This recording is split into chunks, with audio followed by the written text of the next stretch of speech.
Channel 10, WPLG, Miami, Fort Lauderdale.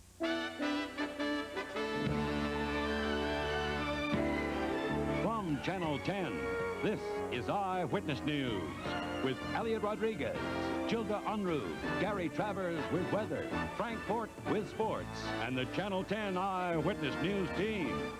Good evening. A Miami FBI agent has been suspended from his job amid allegations that he spied for the government of Cuba.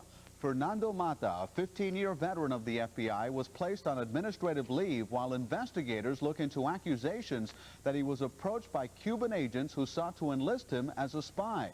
According to a story in tomorrow's New York Times, Mata's suspension is being criticized by many of his fellow agents who say the charges are baseless. They say the FBI is out to get Mata because he was one of several Hispanic agents who testified against the Bureau during a 1988 discrimination case. An FBI spokesman in Miami tonight refused to comment on the allegations against Mata. Gilda? It has been a long year for Eastern Airlines machinists who walked out on their jobs exactly 1 year ago today.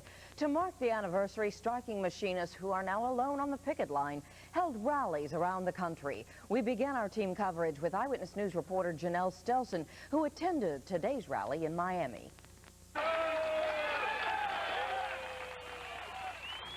Their voices are still strong, their determination steeled as time wears on and on. For a full year, the striking Eastern machinists have fought the bankrupt airline they used to call theirs. It really hurts for our company to be torn apart and our families to be torn apart. How long are you prepared to go? To the end, however long it takes. I'll never go back in Eastern Airlines as long as Frank Lorenzo's in there. No way. Today marks the anniversary of their struggle. There is no doubt the strike has crippled Eastern. The workforce has been cut nearly in half, the number of flights reduced dramatically. And at last count, Eastern Airlines is losing about $3 million every day. That's a dismal failure. That translates to over $1 billion a year. And we hate to see that happening to Eastern because we know we're going to get it back one day. But all of their picketing and pounding the pavement for jobs that pay a fraction of what they were making at Eastern have cost the machinists dearly as well. Seems everybody has suffered some kind of personal tragedy. Some of us have lost their houses.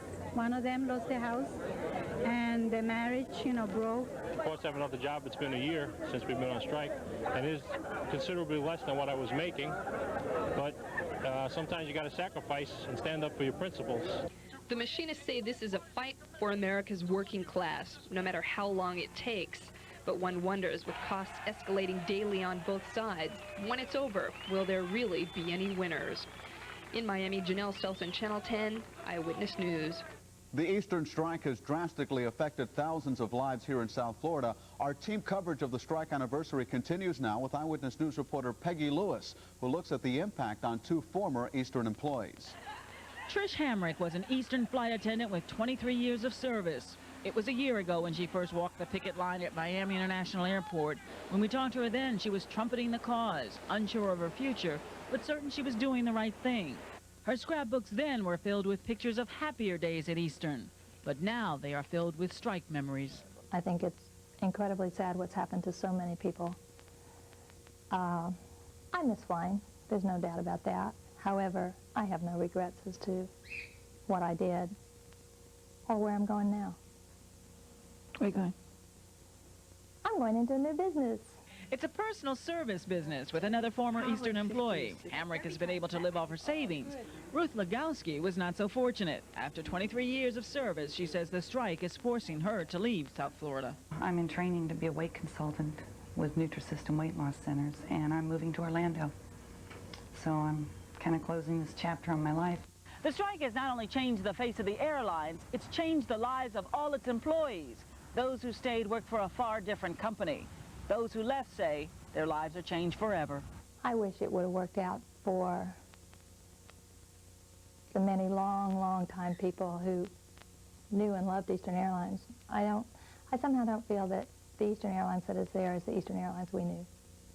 It's the same name, but there's lots of differences. Peggy Lewis, Channel 10 Eyewitness News. The Eastern strike has been a severe blow to the South Florida economy. According to one economist, the region has lost over $600 million. Gilda? The strike against Greyhound bus lines is growing more violent. In Tampa, a 79-year-old woman was knocked to the ground during a ruckus touched off when a Greyhound bus drove through a picket line of striking drivers. The strikers claim that Clara Annan was knocked down when one of them tried to get in the bus to confront the driver after being struck on the shoulder and bounced off the bus as it passed. The driver says the pickets ran in front of her and denied hitting anyone. Annan was treated for a cut lip and knee pain. An FBI agent was treated for head injuries after he and his wife were robbed last night along I-95 and Northwest 20th Street while changing a tire. An unidentified agent was confronted by two robbers who took his badge, gun, and wallet. They want money. Beat my husband over the head. And they ran down here through the hole in the gate. It's believed the robbers who beat the agent with his own gun tossed out nails, tires, and other obstacles onto the highway, causing the agent's tire to blow. Outgoing Nicaraguan President Daniel Ortega is urging the United States not to interfere in the transition to a new government. But Ortega, who will be replaced by Violeta Chamorro next month, says the U.S. should contribute economic aid to Nicaragua. Here in South Florida, Nicaraguan exiles are still rejoicing over Violeta Chamorro's election victory. Eyewitness News reporter Bertha Kumsegay says the new Nicaraguan leader wants exiles to return and help rebuild the country.